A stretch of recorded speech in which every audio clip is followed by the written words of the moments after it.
बाकी जो रथ मूसल था, रथ के पहियों में लगा रहता था, किनारे किनारे। जैसे रथ का पहिया है, इसमें आगे निकला होता था ऐसे, जिसमें निकली रहती तलवारें ऐसे,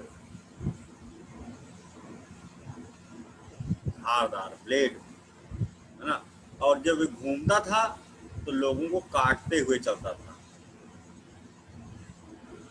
तो लिच्छवी के विरुद्ध में इन्होंने ये उपकरण का प्रयोग किया था। ठीक है, फिर उसके बाद ये खत्म मामला। मल्ल राजवंश को, कौशल डायनेस्टी को और सूरसेन डायनेस्टी को, इन सबको इन्होंने मर्ज किया था। लेकिन ये हारे थे किसी एक व्यक्ति से, वो थे अवंती के शासक चंड प्रद्योत, चंद्रप्रद्योत। जो मित्र था बिंबिसार का, उससे हारे थे।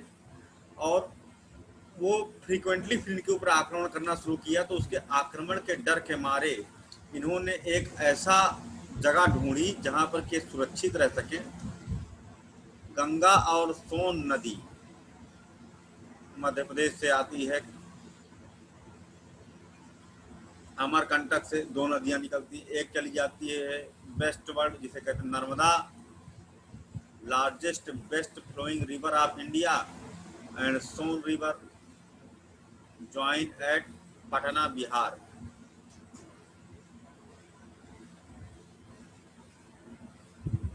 धर्मेंद्र, तुम्हारा घर यहाँ से कितनी दूर है पटना से? सर 250 किलोमीटर के लगभग। बिहार के हो ना? जी।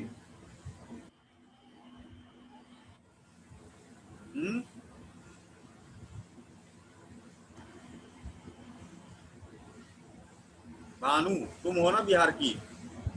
तुम्हारा यस घर सर। कहीं है अगल बगल, अगल बगल पटना वटना? सर पटना से 150 किलोमीटर है सर। 150 किलोमीटर लंबा दूर है, बहुत ज्यादा दूर है, तो ज्यादा दूर है ना। 150 किलोमीटर काफी लंबा हो गया। मेरा है सर 100 किलोमीटर। हाँ जी, 100 किलोमीटर दूर है सर पटना से। मिहिर, जी सर। तुम भी वहीं के हो क्या? हाँ सर। 100 किलोमीटर। कौन कौन सा है तुम्हारा सिटी? गया है सर, गया। अरे वाह, बोध गया के हो? बहुत हाँ सही। सर।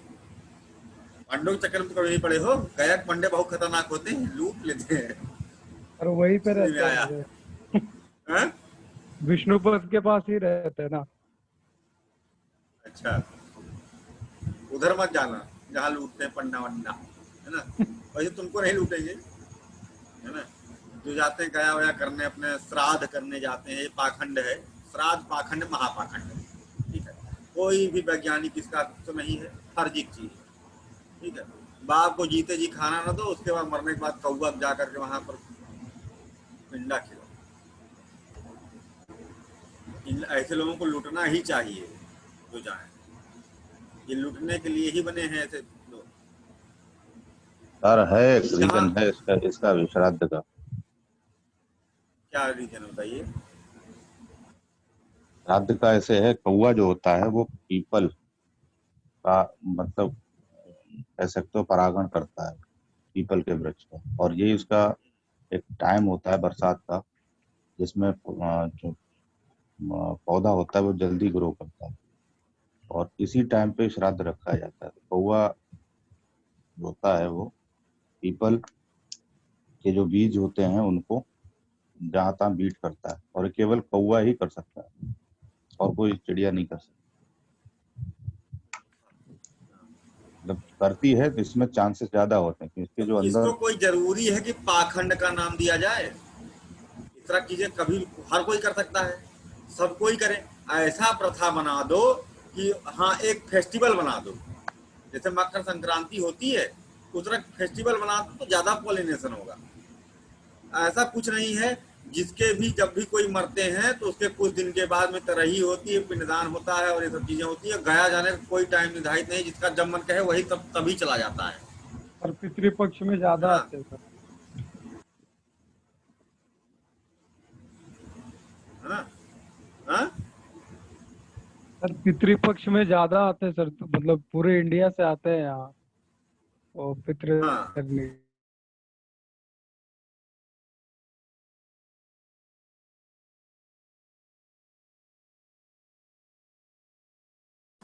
है ना? श्राद्ध करके लौट आते हैं। पहले तो बड़ा बखेड़ा होता था, है ना, गया जाने के लिए बात होती थी, जितने जितने लोग जाना है उधर को सबको लेकर के इकट्ठे जाती थी।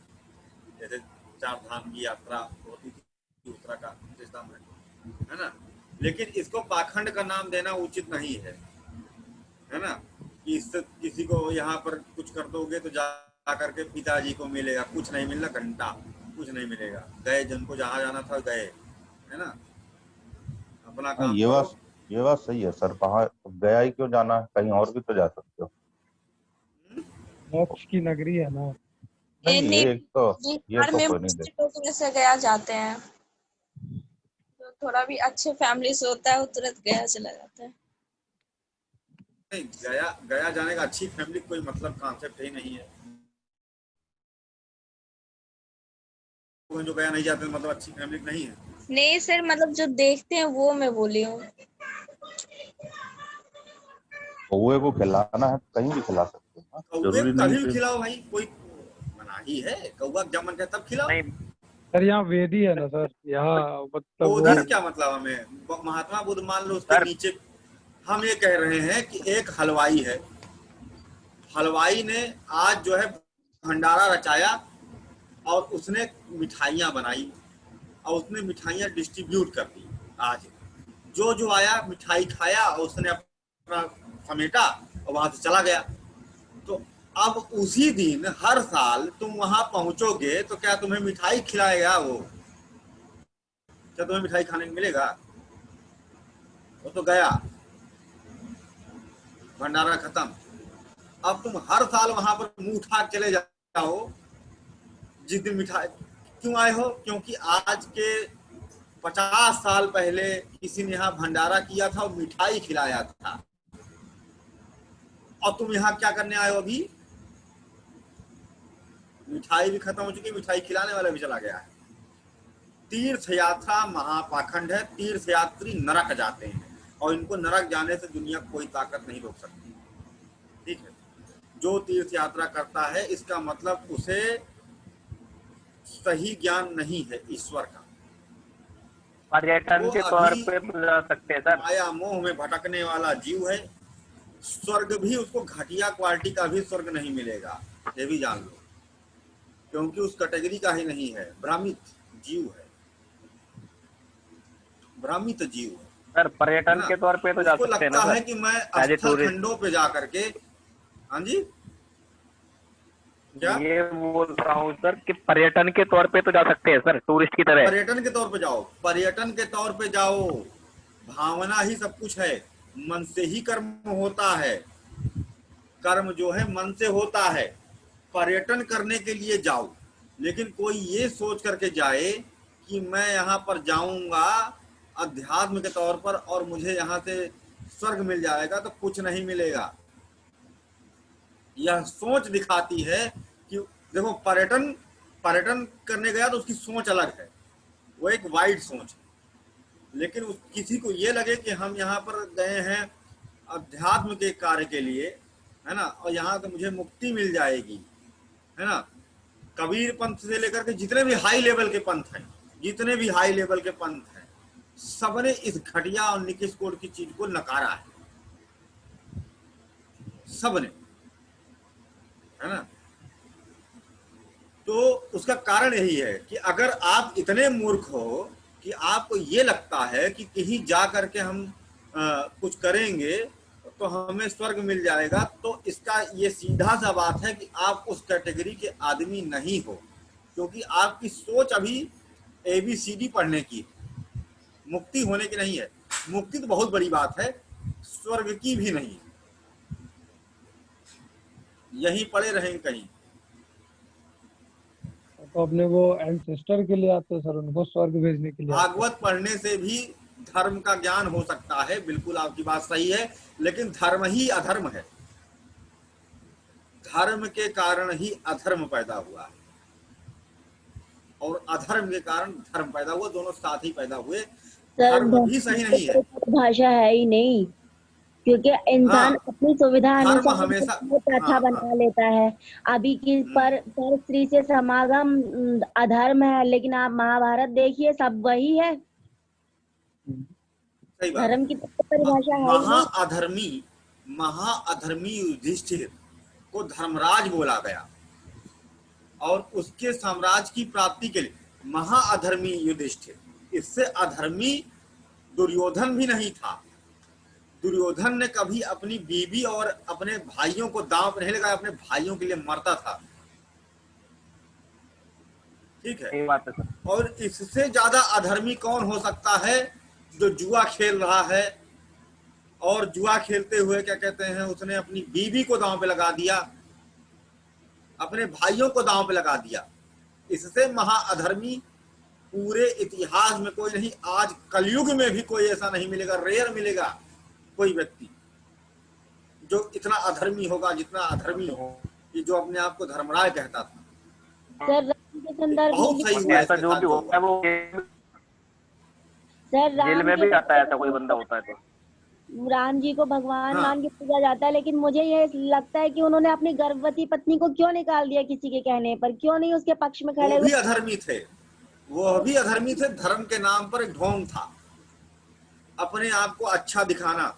अरे एक क्या कहते हैं, SC ST संभूक, संभूक की हत्या की राम ने। क्यों? क्योंकि SC ST होते हुए वो क्या कहते हैं, मतलब कि तपस्या कैसे कर रहा है कि नहीं? अपनी गर्भस्थ स्त्री को ऐसे जंगल में छोड़ देना किसी दूसरे कहने पर, कौन से राजा हो तुम?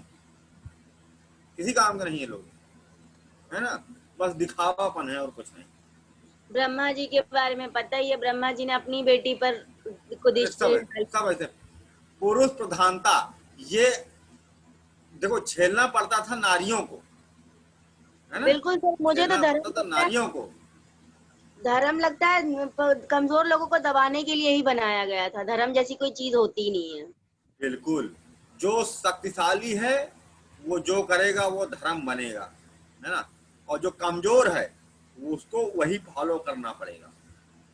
धर्म कुछ नहीं, धर्म का कोई स्तर नहीं है, मानवता ही सही धर्म है। ठीक है, धर्म की अगर हम बात करें तो एक ही धर्म है,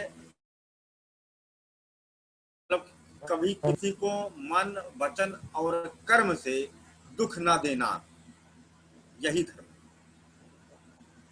बस। इसके अलावा कोई धर्म नहीं है दुनिया में। पाखंड, नियम कानून, रिचुअल्स, इनके लिए, है ना, किसी को तुम्हारा नियम किसी को बंधन में बांधता है। आजादी होना चाहिए, आजादी, बंधन धर्म नहीं होता है ना। और तुम कहते हो कि अगर आजादी देंगे तो गलत कर देगा ये, तो तुम्हारा धर्म गड़बड़ है, तुम्हारी धर्म की शिक्षाएं बेकार हैं, है ना। अपना सर तुम बने हो आजकल तो वही धर्मराय हो रहा कुछ है करते सर। हुए। हाँ बताओ। आजकल हाँ, वही हो रहा है सर, धर्म के नाम पे तो सब उल्टा सीधा हो रहा है सर। आजकल नहीं, पहले चल रहा है, पहले ज्यादा था, अभी सही है, अभी सही है, अभी सही है। अभी महिला आयोग है, सर अभी तो ठीक है, अभी महिलाओं को अभी संरक्षण जो है प्राप्त है। उनको है, ममता जी खुद है महिला आयोग में, सेंट्रल डिपार्टमेंट बैठती हैं। ठीक है, किसी कोई दिक्कत हो तो बताना है इनसे, है ना।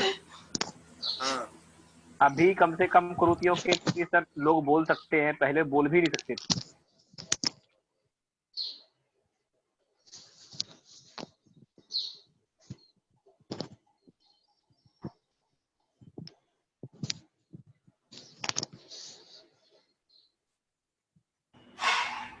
लाइट गई सर।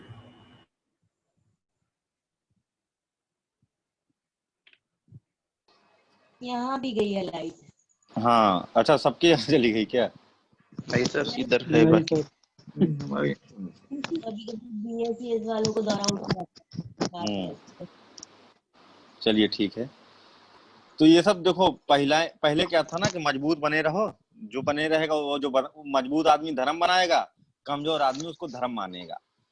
ठीक है, धर्म का कोई परिभाषा नहीं है। बिल्कुल ममता जी ने जो कहा मैं इससे एग्री करता हूँ। ये कमजोरों को दबाने के एक षड्यंत्र है और कुछ नहीं, है ना।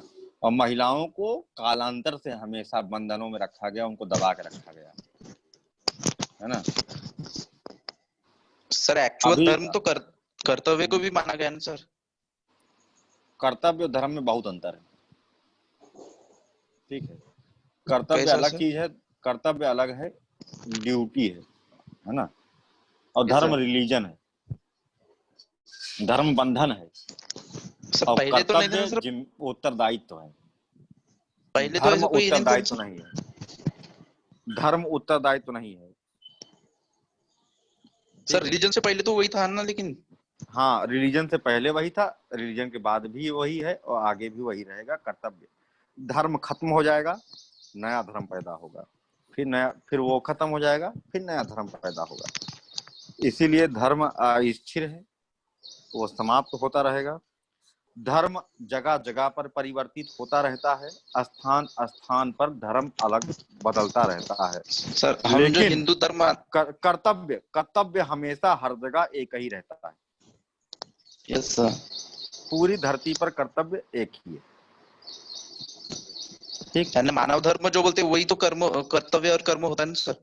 मानव लेकिन धर्म ही सर नहीं है, मनुस्मृति कर्तव्य में है। जो कहा है 10 लक्षण बताए धर्म के, तो उनसे तो वो कर्तव्य ही निकल के आ रहे हैं। ड्यूटीज, धृति, मनु ने क्षमा, धर्म की बात ही दमस्यम। नहीं करी कभी। जैसे मनु जो लोग मनु का दुष्प्रचार करते हैं लोग, मैंने मनुस्मृति खुद पढ़ रखा है। ठीक है, आप चाहो तो खोल के पूरी मनुस्मृति पढ़ लो। मनुस्मृति ने कहीं हिंदू धर्म है कि कौन सा है, सब कुछ कहीं लिखा ही नहीं है। हाँ सर, मैं वही बोल रहा हूँ कि पहले कोई धर्म नहीं था और हिंदू कहीं पे लिखा भी नहीं है सर एक्चुअली।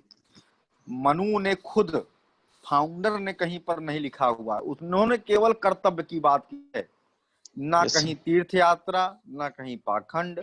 इन चीजों से हमेशा परे रहे, ना ही उन्होंने। शाब्दिक हाँ, मुगल से आया है, सिंधु सभ्यता के बतौर इसको हिंदू बोलने लगे हैं। सिंधु घाटी की सभ्यता, सिविलाइजेशन के ऊपर जितने लोग मानने वाले थे उनको हिंदू कहा गया, क्योंकि बाद में ये पूरा हिंदुस्तान ये मुगलों का वर्ड है, हमारा वर्ड नहीं है। हम लोग तो नहीं, मुगलों का अलग भी नहीं है। अलग। हमने मुगलों का भी पढ़ाया नहीं था सर। इसको, पारसी भाषा में साको हा पढ़ते हैं। यस सप्त सर। सिंधु को हफ्ता हिंदू नदी कहते थे, तो हिंदू नदी किनारे रहने वाले लोग हिंदू। और उससे ये, हमारी संस्कृति हिंदू के नाम से जानी गई सर। हाँ, ये कारण था। ठीक है, ठीक है। तो अभी हम लोग अजात शत्रु की बात कर रहे थे। कब आएगी लाइट? ये क्या हो गया इसको? मेरा नेटवर्क ही नहीं काम कर रहा है उधर। ठीक है, ठीक है। तो इन्हीं अजात शत्रु ने बहुत महत्वपूर्ण काम करवाया था। इसने प्रथम बौद्ध संगीत का आयोजन करवाया था।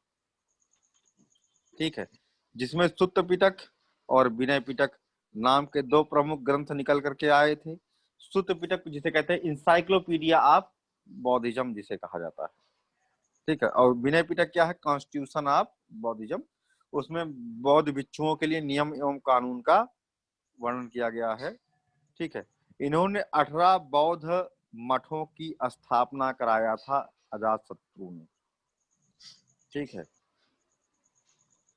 मतलब कि बौद्ध धर्म के लिए कर्मकांड कर रहे थे ये, लेकिन बौद्ध धर्म का जो कॉन्सेप्ट था उसको कभी नहीं पकड़े।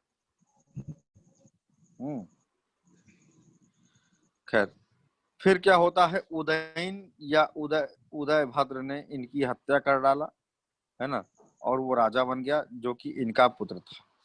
पाटलिपुत्र में इन्होंने नगर की स्थापना किया था, लेकिन राजधानी नहीं शिफ्ट किया था। ठीक है, लेकिन उदयन या उदयभद्र यहाँ पर राजधानी भी स्थानांतरित कर देंगे। उदयन या उदयभद्र के बारे में इंफॉर्मेशन हमने बताया था कि रत्नावली है ना, रत्नावली ग्रंथ है, इनकी पत्नी का नाम है, उसमें इनके बारे में वर्णन मिलता है। हरियंक डायनेस्टी के बारे में भी इंफॉर्मेशन वहां से प्राप्त होती है। सर सुक्त ठीक है, पिटक और एक कौन सा बोल रहे थे? विनय पिटक पीछे वाली में पढ़ाया हूं मैं। ठीक है सर। ठीक है, सुक्त पिटक और विनय पिटक। ठीक है, अगला बात आती है इनके इसमें अंतिम शासक कौन थे इस राजवंश के, बाकी किसी काम का नहीं कोई। हुआ the last ruler of the Haryanka dynasty, कौन था? नाग दशक। नाग दशक, बिल्कुल सही। Nag Dashak was the last ruler of Haryanka dynasty. Who killed Nag Dashak? Shishunag. हाँ, ये कौन थे? का एक ये मंत्री था, इनके ही मंत्री थे सर। महामंत्री थे, इनके महामंत्री थे। और नाग दशक जो थे बहुत ही कायर आदमी थे, है ना, तो उनको मार डाला। शिशुनाग के द्वारा ना? हम्म, शिशुनाग के द्वारा ना? हाँ, शिशुनाग इनके महामंत्री थे। और नाग दशक थे राजा, अंतिम राजा थे हरियंक वंश के। तो वे बहुत कमजोर काहिल आदमी थे। तो काहिल आदमी से सब त्रस्त रहते हैं, है ना, तो उनसे कुछ हो नहीं सकता है ना। तो राजपाट सब चौपट हो रहा था, लोग छोड़ करके किंगडम इंडिपेंडेंट हो रहे थे। कड़ाई न रखो ना, देखो दंड शक्ति बहुत आवश्यक होती है, बिना इसके प्रशासन नहीं होता है। तो इस कारण से देखा कि नाग दशक उल्टी सीधी हरकतें कर रहे हैं, तो इनका जो महामंत्री था शिशुनाग, उसने को तलवार भोंक के मार डाला, कहानी खत्म। और उसके बाद उसके साथ समर्थन भी था लोगों का, है ना, और उसने नई डायनेस्टी की स्थापना कर दिया, शिशुनाग वंश। ये नागवंश के नाम से भी जाना जाता है। ठीक है, इनकी राजधानी क्या थी? वैशाली। गिरिबज। पहले शुरुआती नहीं, इनके बाद वाले की वैशाली हुई थी।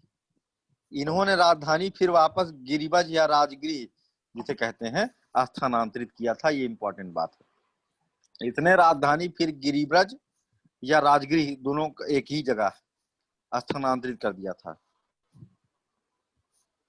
ठीक है, और इनके बाद के रूलर्स की जो राजधानी थी वैशाली थी। ठीक है, राजधानी स्थानांतरित हुई। ठीक है, ये कोई बहुत खास काम कुछ ऐसा नहीं किए। इसके बाद आता है अगला शासक, इनका पुत्र जो इस वंश का सबसे प्रतापी शासक था, मेन रूलर, उनका नाम था काकवर्ण कालाशोक। ठीक है, काकवर्ण कालाशोक। कालाशोक क्यों फेमस था? क्योंकि कालाशोक के समय में वैशाली में, है ना, लगभग 383 ईसा पूर्व में बौद्ध संगीत का, द्वितीय बौद्ध संगीत का आयोजन हुआ। पहली वाली अजातशत्रु किया था, है ना, बड़ा आसान सा है। उन फाउंडर का बेटा वहां भी, फाउंडर का बेटा यहाँ भी स्थापित कर रहा है। और कौन थे इस संगीत के अध्यक्ष? पढ़ा चुका हूं मैं, कौन बताएगा? सबाकामी। सब्बाकामी।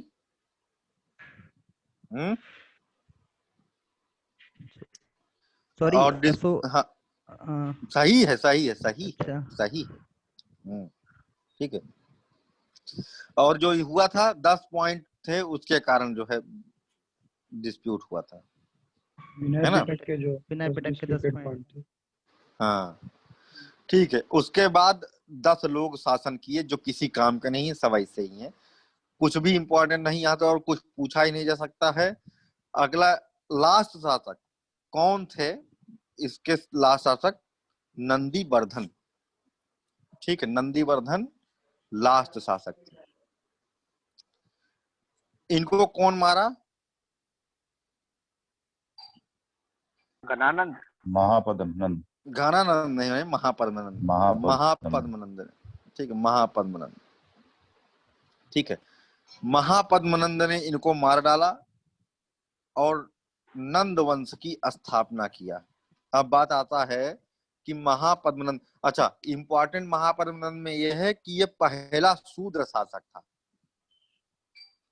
ठीक है। इनकी तुलना शूद्र परशुराम, मतलब इनको टाइटल मिला शूद्र परशुराम, इस पर बहुत बवाल हुआ था देश में अपने। ब्राह्मणों ने बहुत सारा वो सब धरना प्रदर्शन वगैरह किया था, फिर हटाया गया सिलेबस से ये चीज।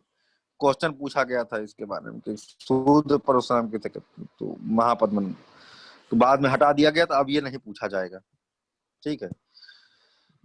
क्योंकि जैसे कि परशुराम ने क्षत्रियों को मारा था, खत्म किया था, है ना, वैसे ही महापद्मनंद ने भी क्षत्रियों को मारा था, उन्हें खत्म किया था, ठीक है।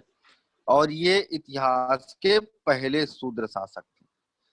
और ये माना जाता है, शूद्र मतलब नहीं जानते हो? Lower caste.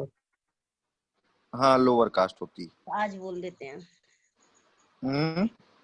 SC/ST जिन्हें बोलते हैं आज के टाइम में। हाँ, SC/ST जिन्हें बोलते हैं। सर जो अंतिम शासक था नागवंश का, वो कौन सा था सर? नागदशक नहीं, नंदीवर्धन बोलता है। सॉरी, नंदीवर्धन, ठीक है, नंदीवर्धन। और ये इतिहास में लिखा गया है कि जो महापद्मनंद था ये नाई था, है ना, एक। और इनका काम था, क्या कहते हैं, जो महारानी थी, है ना, उनके बाल काटना, है ना।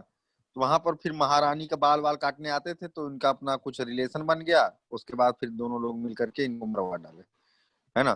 फिर महारानी इनको सत्ता पे बैठा दिया। ये भी कहानी है इनके बारे में कि नाई थे। दूसरी कहानी है पुराणों में भी कि ये खुद महापद्मनंद का पुत्र था, उनका नंदीवर्धन का पुत्र था, जो आगे जाकर के बड़ा हुआ, उसने अपना अधिकार लिया, है ना। तो ये सब चीजें भी इतिहास में है। महापद्मनंद के ने पहली बार स्टैंडिंग आर्मी का कॉन्सेप्ट लेके आए, ठीक है। बहुत बड़ी विशाल सेना, परमानेंट। पहले सेना परमानेंट नहीं होती थी, जान लो, है ना। विशाल सेना जब जरूरत पड़ती थी तब परमानेंट की जाती थी, हाँ। लेकिन यहाँ पर ये एक परमानेंट स्टैंडिंग आर्मी रखते थे, ठीक है। और इतनी बड़ी आर्मी थी कि ये पद्म व्यूह का सृजन कर सकते थे, कमल की तरह का आकार। उसके लिए बहुत विशाल सेना होनी चाहिए। सेंटर में बैठता राजा, और पूरा कमल की तरह पंखुड़ियां खुली होती, चीरता हुआ जाता है ना। अच्छा, इन्होंने कई सारे राजाओं को पराजित किया, जैसे कुरु, पांचाल, काशी, सूरसेन, है ना, कलिंग, अस्मक, ऐसा लिखा गया है पुराणों में कि इन्होंने सबको पराजित किया। तो इन्होंने सर्व क्षत्रांतक की उपाधि धारण की थी, जो पुराणों में मेंशन है। सर्व क्षत्रांतक मतलब सभी क्षत्रियों का अंत करने वाला। इसलिए इनकी तुलना की जाती है परशुराम से कि ये शूद्र परशुराम, ठीक है। अच्छा, उसके बाद इनके जो पुत्र थे उनका नाम था, सर कौन कौन से वंश बताया था अभी जिसको इन्होंने वो किया कोई था? मतलब नहीं है, कोई मतलब नहीं, फालतू है वो, कभी नहीं पूछा जाएगा। अच्छा, तो खाली इतना लिखा था। इन सब जगहों से क्वेश्चन नहीं पूछा जाता है, ठीक। ठीक। तो अभी क्या कहते हैं, घनानंद आते हैं इनके बाद, अगले शासक घनानंद या धनानंद। ये मूर्ख था धनानंद, धन वैभव सब पहले से प्राप्त हो गया था, तो अपना मेहनत नहीं पड़ी, अपना स्ट्रगल नहीं पड़ा, इस कारण से ये अपना राज्य संभाल करके नहीं रख पाए। घनानंद अभिमानी था, अमीर तो था ही, है ना। और इन्हीं के काल में अलेक्जेंडर ने अटैक किया था इन्वेजन ऑफ अलेक्जेंडर इन्हीं के कार्यकाल में हुआ था। ठीक है, 325 बीसी में उसने अपनी यात्रा इधर के लिए प्रारंभ किया था। ठीक है, अलेक्जेंडर सिकंदर। अब यहाँ पर बात आती है कि किसने इनवाइट किया था और कैसे किया था, है ना। तो कुछ क्वेश्चन यहाँ बनते हैं। तक्षशिला का शासक था अंभी, ठीक है, जिसके व्यापारिक संबंध थे इधर मगध से। तो उसका धन वैभव देखा तो अलेक्जेंडर को उसने गिफ्ट दिए थे काफी स्वर्ण सरफिया वगैरह। तो कहा यार तुम बड़े अमीर हो, तुम कैसे इतने अमीर हो। उसने कहा भैया मगध के साथ हमारे व्यापारिक संबंध है।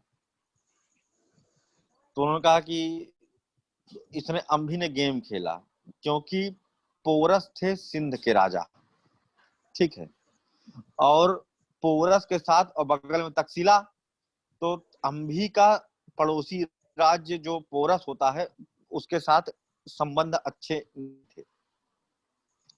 तो उसने सोचा कि अलेक्जेंडर को बुलाते हैं, ये अटैक मारेगा और पोरस को तबाह कर देगा, समाप्त कर देगा, तो हमारा काम हो जाएगा, है ना।